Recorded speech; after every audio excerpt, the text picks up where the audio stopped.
Hello दोस्तों, एक बार आपका फिर से बहुत बहुत स्वागत है हमारे यूट्यूब चैनल एचएसपी क्लासेज में। दोस्तों, पिछली कक्षा में हम लोगों ने पढ़ा था हिंदी वर्णमाला, जिसके बारे में हमने बताया था, स्वरों के बारे में एक सामान्य सा परिचय दिया था। अब आगे देखते हैं कि व्यंजन क्या है और उनका वर्गीकरण क्या है। इसी क्रम में हम स्वरों का भी उच्चारण स्थान और व्यंजन का भी उच्चारण स्थान देखेंगे। तो सर्वप्रथम दोस्तों, व्यंजन वे ध्वनियाँ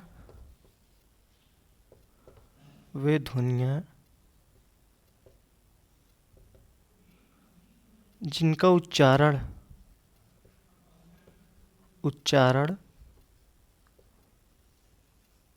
स्वरों की सहायता से किया जाए।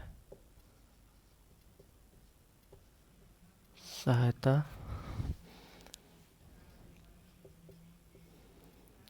से किया जाए। अब चूंकि दोस्तों व्यंजन को अकेले नहीं लिखा जा सकता है, हमेशा स्वरों की सहायता से ही लिखा जाएगा, इसलिए इसे परतंत्र भी कहते हैं। परतंत्र, जैसे आपको अगर का लिखना है तो का को लिखते समय या ध्वनियाँ उच्चारण करते समय आ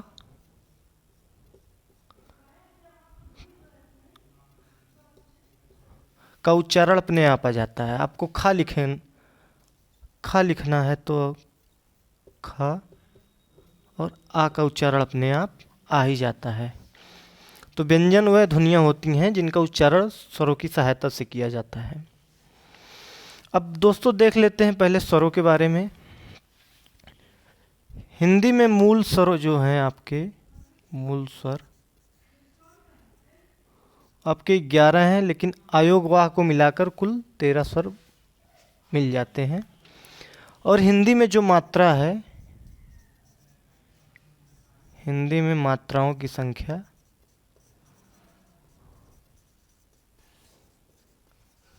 आपके 10 है।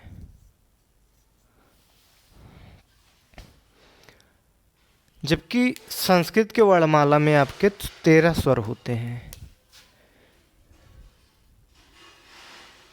संस्कृत वर्णमाला में 13 स्वर होते हैं। 2 स्वर आपके री से संबंधित आ जाते हैं। मूल स्वर 11 होते हैं। अब देख लेते हैं स्वरों का उच्चारण स्थान। तो सबसे पहले अगर उच्चारण स्थान देखेंगे तो कंठ, तालु, मूर्धा, दंत, ओष्ठ, कंठतालव्य, कंठोष्ठ, दंतोष्ठ, इन स्वर जहाँ से स्वर निकलते हैं हमारे, उनके आधार पे जो स्वरों का उच्चारण स्थान है वो देख लेते हैं। सबसे पहले स्वर आपके कंठ से निकलता है, उसके बाद आपकी तालु आती है, फिर मूर्धा, फिर दंत, फिर ओष्ठ, ऐसे ही क्रमशः अनुसार स्वर निकलते हैं। तो कहाँ से मूलभूत स्वर आपके निकलते हैं वो देखते हैं। आ और आ जब आप बोलते हैं तब देखते हैं कंठ की सहायता से बोलते हैं, गले की सहायता से बोलते हैं, इसलिए इसका उच्चारण स्थान आपका हो जाता है कंठ। कंठ हो जाता है आपका उच्चारण स्थान यहाँ पे।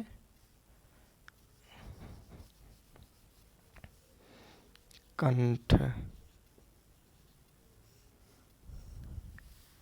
इसके बाद दोस्तों देखते हैं तालु।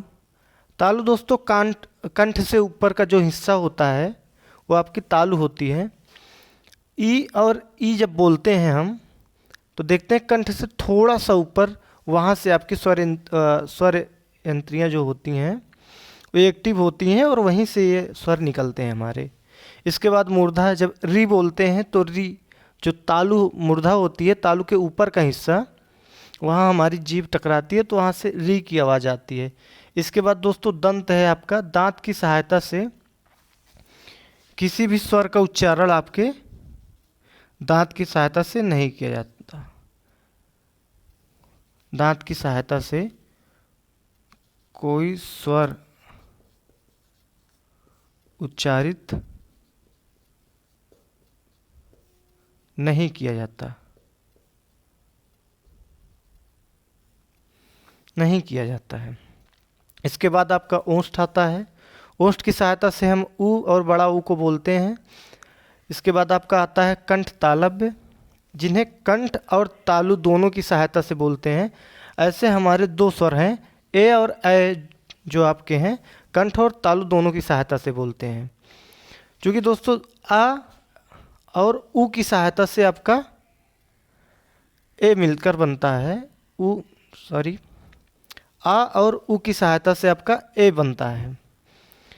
आ का स्थान देखें कंठ हो जाता है और आपका ऊ का स्थान होता है जो वो तालु हो जाता है। तो इस प्रकार देखते हैं कि कंठ तालव्य जो होता है आ और ई से मिलकर बनता है। सारी ए जो है आपका आ प्लस ई से मिलकर बनता है। उसके बाद आपका कंठोस्थ देखते हैं। कंठोस्थ आपका कंठ और ओंठ दोनों को मिलाकर जो उच्चारण किए जाते हैं आपके कंठोस्थ कहलाते हैं। आपके दो स्वर ओ और औ ये आपके कंठ और ओंठ से उच्चारित किए जाते हैं। इसके बाद देखते हैं नासिक स्वर, जो केवल नाक से बोला जाए। अंग जब बोलते हैं तो नाक की सहायता हम ज़्यादा लेते हैं, नासिक स्वर आपका अंग है। उसके बाद अनुनासिक स्वर आपका अंग और आ जो स्वर हैं आपके, ये आपके अनुनासिक स्वर है। अनुनासिक स्वर में दोस्तों मुख से ज़्यादा श्वास निकलती है, यानी मुख की सहायता से ज़्यादा बोलते हैं। मुख प्लस नाक, नासिका। जबकि निरनुनासिक स्वर ये केवल मुख की सहायता से, केवल मुख की सहायता से बोले जाते हैं आपके निरनुनासिक स्वर आपके। इसके बाद दोस्तों आपका आगत स्वर है। आगत स्वर आपका केवल एक ही है, आ। आगत का मतलब ही होता है दोस्तों आया हुआ। आगत स्वर जो है आपका ये फारसी मूल का शब्द है। दोस्तों कई अंग्रेजी के शब्द लिखते समय आगत स्वर का प्रयोग किया जाता है। जैसे ऑफिसर लिखते हैं या ऑफिस लिखते हैं, तो यहाँ पे आगत स्वर का प्रयोग किया जाता है।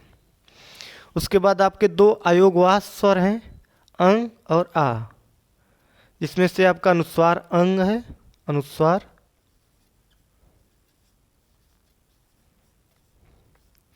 और आ आपका विसर्ग है।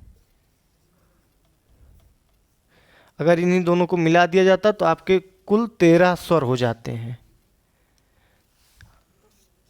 13 स्वर। इसके बाद दोस्तों देख लेते हैं व्यंजन। स्पर्श व्यंजन, व्यंजनों को हम मुख्यतः तीन प्रकार में बांट देते हैं।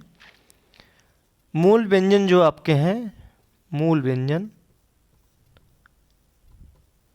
मूल रूप से आपके 33 व्यंजन हैं। मूल रूप से आपके 33 व्यंजन हैं, जिसमें से आपके स्पर्श व्यंजन, जिनको बोलते समय कहीं ना कहीं जीवा स्पर्श होती है, या वर्गीय व्यंजन आपके 25 हैं। का वर्ग से लेकर का से लेकर पा वर्ग तक, पा वर्ग तक आपके 25 व्यंजन हैं। इसके बाद आपके अंतस्थ व्यंजन 4 हैं, और इसके बाद आपके ऊष्म संघर्षी व्यंजन 4 हैं। अब देख लेते हैं दोस्तों अंतस्थ व्यंजन आपके कौन कौन से हैं। तो आपके अंतस्थ व्यंजन में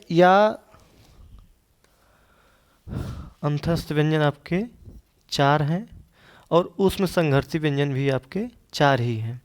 अंतस्थ व्यंजन में आपके या, रा, ला और वा, ये 4 व्यंजन आपके जो हैं अंतस्थ व्यंजन हैं। इसके बाद आपके 4 ऊष्म संघर्षी व्यंजन हैं। तीनों सा जो हैं आपके और हा,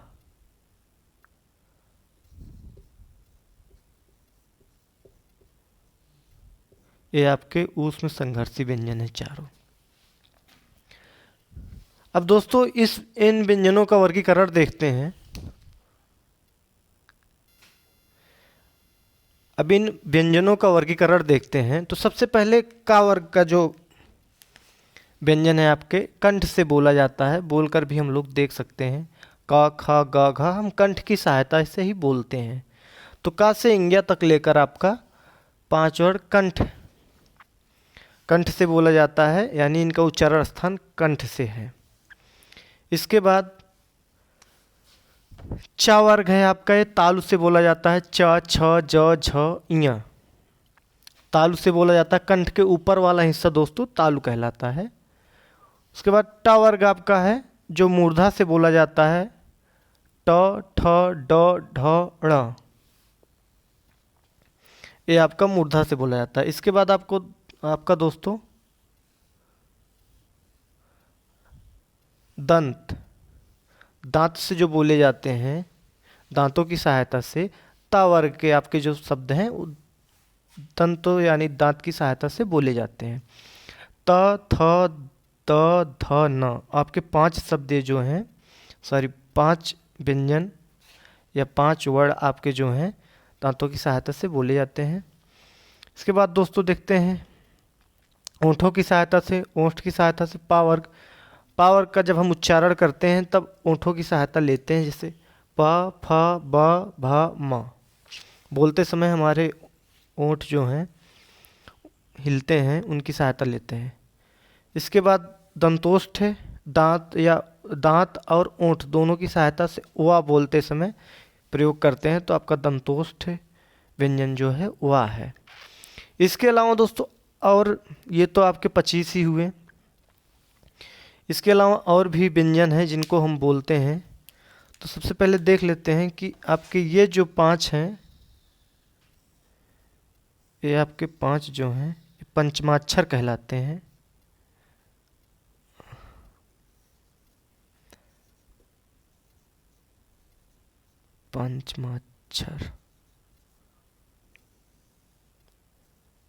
पंचमाक्षर व्यंजन जो आपके हैं ये 5 कहलाते हैं। कहीं कहीं आपको लिखा मिलता है, जैसे यहाँ लिखा है यहाँ का प्रयोग चा से पहले किया है। तो इन चारों जो ये 4 व्यंजन हैं आपके, इनके आगे आधा यहाँ का प्रयोग कर सकते हैं, इनके आगे ना का प्रयोग कर सकते हैं, आधे आधे, इसलिए पंचमाक्षर व्यंजन आपके ये 5 हैं। इसके अलावा ये आपके नासिक व्यंजन भी कहलाते हैं। नासिक व्यंजन या नासिक वर्ण, क्योंकि इनको बोलते समय मुख से ज़्यादा हम लोग नाक से बोलते हैं। क, ख, ग, घ, इया, ड़, न, म नाक से ज़्यादा बोलते हैं मुख की अपेक्षाकृत। इसके बाद देखते हैं का, हा को जब हम बोलते हैं ह, तो भी हम कंठ से ही बोलते हैं ह। इसके बाद तालु का देखते हैं। आपका तालु जो है या और सलजम वाला सा, इसे तालव्य सा कहते हैं, तालु से ही बोलते हैं। अब मूर्धा से, आपके मूर्धा से र और सा, षटकोण वाला सा, से मूर्धन्य सा भी कहते हैं, आपके मूर्धा से बोलते हैं। इसके बाद दांतों की सहायता से या दंतव्य सा जिन्हें कहते हैं, ला और स दांतों की सहायता से बोलते हैं। ओंठों की सहायता से जो बोलते हैं दंतोष्ठ की सहायता से, वो आपका वा है, पहले बता दिए हैं। इसके बाद दोस्तों देखते हैं कि आपके प्राकंपित या लुंठित व्यंजन कौन कौन से हैं, जिनका उच्चारण करते समय जीभ मुड़ जाए, अचानक से आधी जीभ मुड़ जाए या कंपित हो, तो आपका लुंठित स्वर कहलाता है। लुंठित या प्रकंपित व्यंजन जो होता है आपका ला है।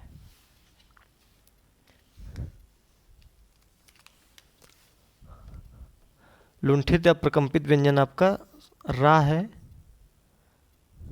रा बोलते समय हमारी जीभ आधी मुड़ती है आगे की ओर, तो आपका रा जो है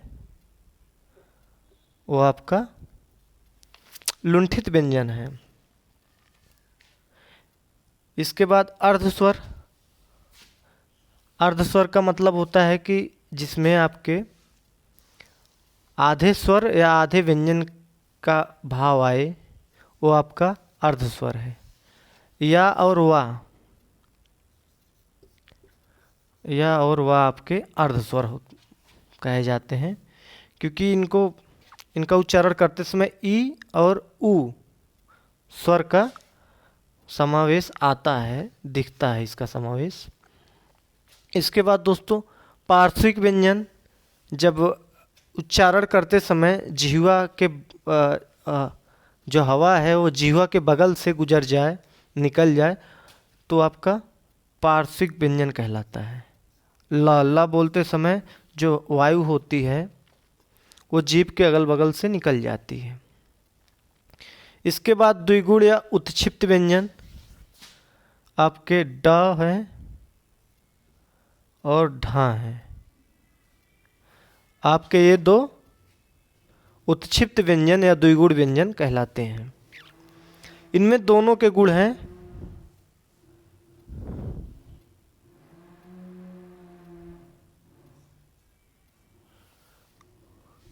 इसके बाद देखते हैं दोस्तों, इसमें आपके हिंदी और फारसी दोनों के गुण होने के कारण आपका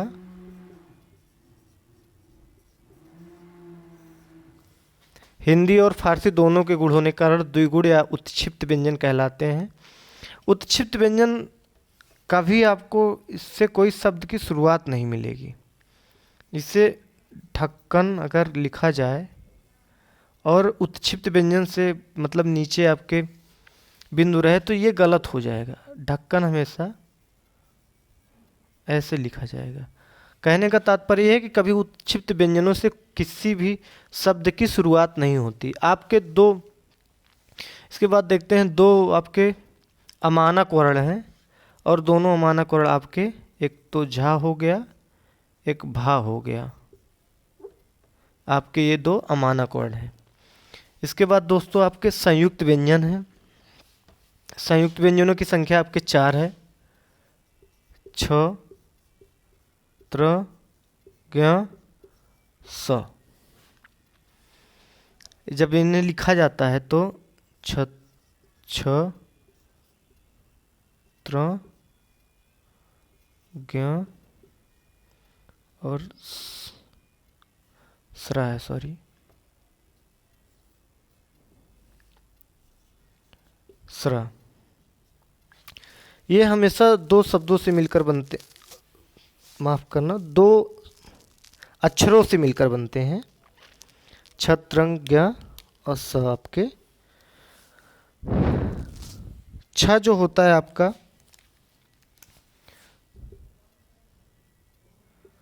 का और सा से मिलकर बनता है। त्र आपका ता और रा से मिलकर बनता है। ज्ञा आपका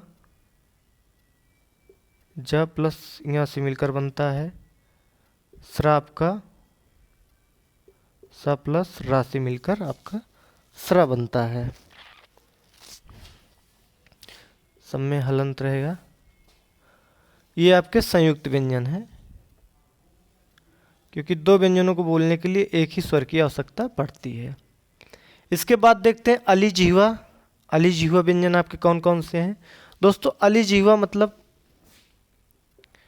ये भी शब्द आपके फारसी से ही आए हुए शब्द आपके अली जिह्वा के हैं।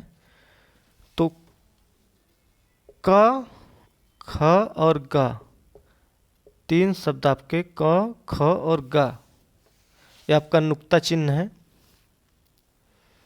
ये आपके अली जिह्वा हैं, अली जिह्वा शब्द हैं। इसके बाद दोस्तों देखते हैं आपके वत्स स्वर। इनको हम हमेशा मसूड़े की सहायता से बोलते हैं।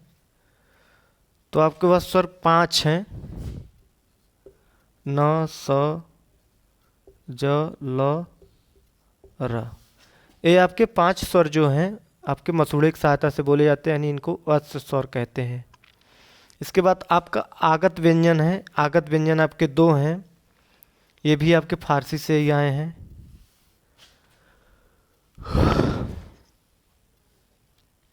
आपके जो 2 आगत व्यंजन हैं वो आपके प और फ हैं, सॉरी ज और फ हैं आपके आगत व्यंजन दोनों, ज और फ, ये आपके आगत व्यंजन है।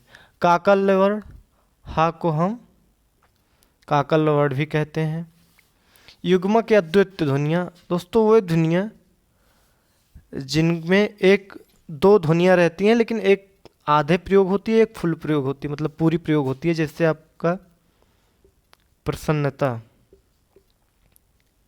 इसमें ना कि 2 ध्वनियाँ हैं, एक का प्रयोग आधा किया गया है, एक का प्रयोग पूरा किया गया है।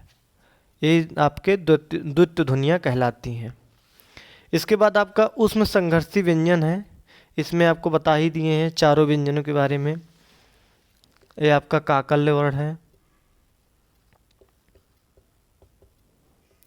ये आपका दंत सा है, ये आपका मूर्धन सा है, और ये आपका तालव्य सा है, तालु की सहायता से बोला जाता है। तो दोस्तों एक सामान्य सा परिचय रहा हिंदी वर्णमाला का। अब इसमें से जो सवाल पूछे जाते हैं वो आपके लुंठित व्यंजन, अर्धस्वर, पार्श्विक व्यंजन, इन सब से बहुत ज़्यादा पूछे जाते हैं। इसके अलावा ध्वनियों के उच्चारण स्थान के बारे में भी पूछ लिया जाता है कि का, ख, ग, घ, इनमें से कोई ध्वनि दे देंगे आपको और पूछेंगे इनका उच्चारण स्थान क्या है, कंठ है कि तालु है कि मूर्धा है, क्या है। यही सेम क्वेश्चन आपका स्वरों से भी आता है। पूछ लेंगे नासिक वर्ण कौन से, नासिक स्वर कौन से हैं, कंठ स्वर आपके कौन से हैं। संयुक्त व्यंजन, इनके भी विषय में काफ़ी पूछा जाता है। ये सब आपके मोस्ट इम्पॉर्टेंट क्वेश्चन हैं। द्विगुण या उत्क्षिप्त व्यंजन, इनके भी विषय में काफ़ी पूछा जाता है कि कौन कौन से आपके द्विगुण या उत्क्षिप्त व्यंजन हैं। तो ये एक सामान्य सा परिचय रहा हिंदी वर्णमाला के बारे में। दोस्तों देखते हैं अगले क्रम में कि आपके अल्प प्राण महाप्राण कौन कौन से हैं, सघोष अघोष कौन कौन से हैं, और हिंदी में शब्दों का, विशेषकर इन शब्दों का स्थान हिंदी वर्णमाला में इन अक्षरों का स्थान हिंदी वर्णमाला में किन अक्षरों के आसपास आता है। बार बार हम शब्द कह रहे हैं दोस्तों, उसका तात्पर्य यहाँ अक्षरों से है, निकल जा रहा है, शब्द बोलने की आदत है। ठीक है, आइए देखते हैं दोस्तों।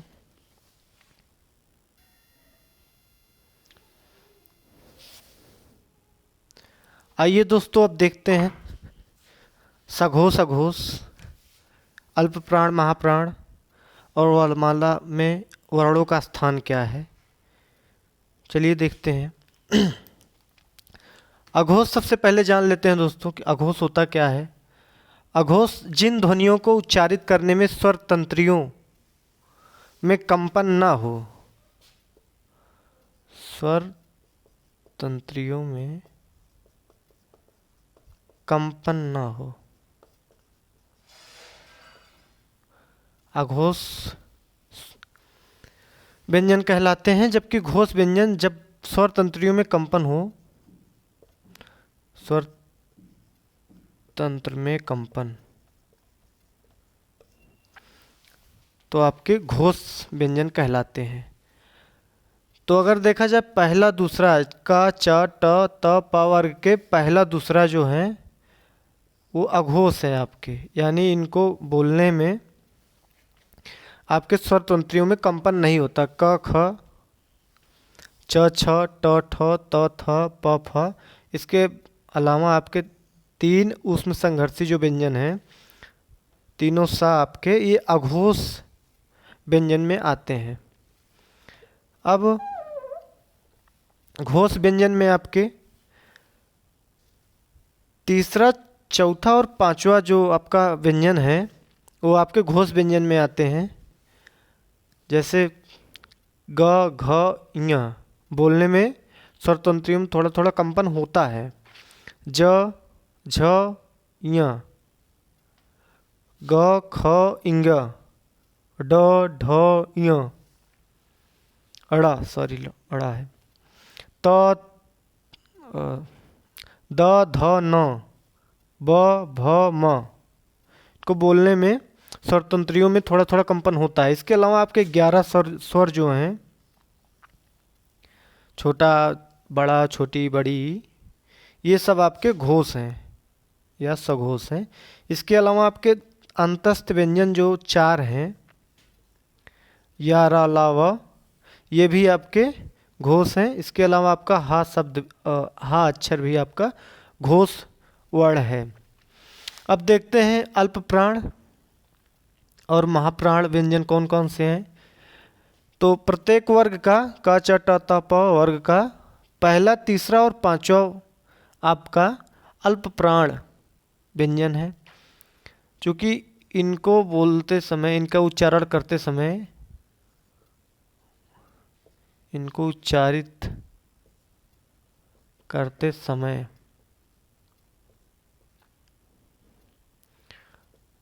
कम मात्रा में श्वास निकलती है, कम मात्रा में श्वास, और इनको अधिक मात्रा में श्वास चाहिए होता है। श्वास तो क ख क ग ङ ये आपके अल्प प्राण, जबकि महाप्राण आपके दूसरे और चौथे व्यंजन ख घ महाप्राण। इनको उच्चारित करते समय अधिक श्वास की, अधिक वायु की आवश्यकता होती है। च ज ञ अल्प प्राण है, जबकि महाप्राण झ छ और झ आपके महाप्राण हैं। इसी प्रकार आपके अंतस्थ व्यंजन जो हैं वो सब अल्प प्राण हैं, यानी इनको उच्चारित करते समय कम मात्रा में श्वास की आवश्यकता होती है, कम मात्रा में श्वास निकलती है। या र ल व आसानी से बोल सकते हैं। यही आपके ऊष्म व्यंजन जो है महाप्राण हैं। स स ह ये आपके महाप्राण हैं, क्योंकि इनको उच्चारित करते समय अधिक सांस वायु निकलती है। अब देखते हैं वर्णमाला में वर्णों का स्थान क्या है।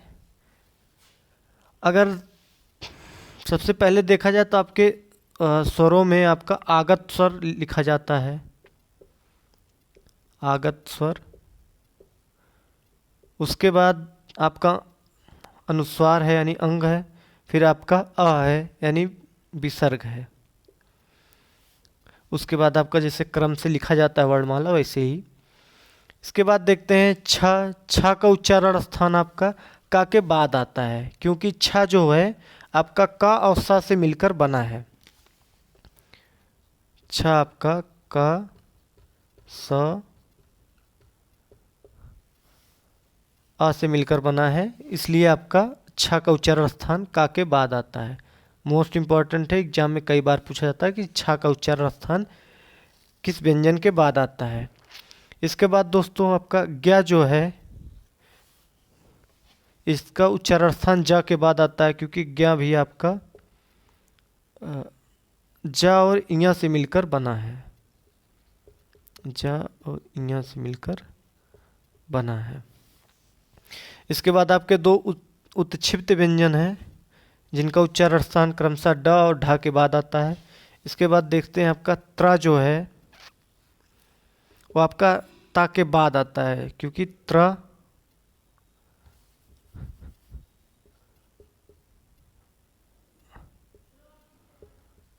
ता र प्लस अ से मिलकर बनता है, इसलिए त्र जो है आपका ता के बाद इसका उच्चारण स्थान आता है।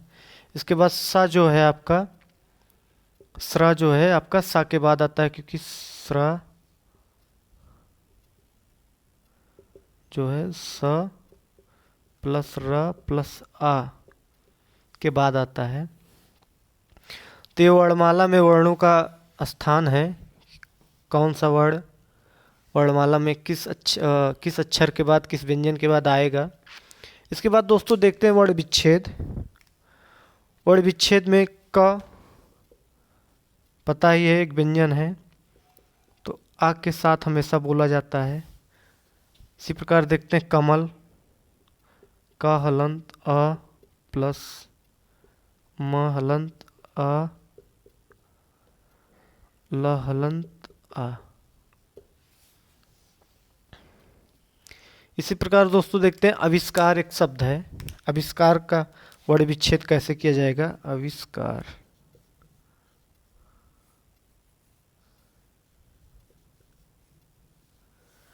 आविष्कार इसका वर्ण विच्छेद कैसे किया जाएगा देखते हैं।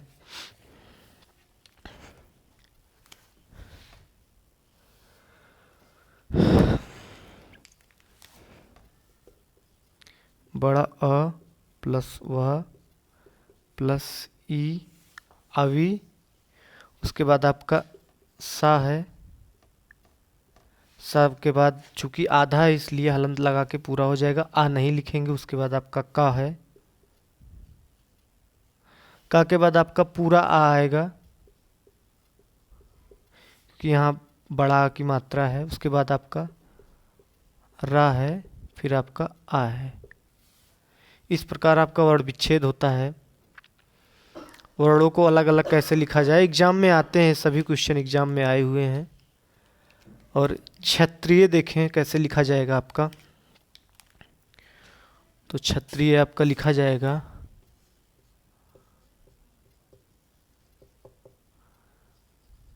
सबसे पहले का, छा जो है आपका का प्लस सा से मिलकर बनता है। उसके बाद आपका एक आ आएगा, फिर आपका ता आएगा, रा आएगा, ई की मात्रा आएगी, उसके बाद आपका या आएगा लंत और आ आएगा। चूँकि यहाँ त्रा और छ दोनों ही दो दो व्यंजनों से मिलकर बने हैं, इसलिए इसका वर्ण विच्छेद कुछ इस प्रकार होगा। मार्मिक का वर्ण विच्छेद देखा जाए तो मार्मिक का वर्ण विच्छेद म अ र, मार, उसके बाद म ई की मात्रा है और क आ, मार्मिक। ये आपका वर्ण विच्छेद रहा दोस्तों। अब इसी के साथ हिंदी वर्णमाला का एक चैप्टर समाप्त होता है। वीडियो अगर अच्छी लगी हो तो लाइक कीजिएगा, सब्सक्राइब कीजिएगा हमारे चैनल को। वीडियो को देखने के लिए आप सबका बहुत बहुत धन्यवाद। स्क्रीनशॉट ले सकते हैं आप लोग।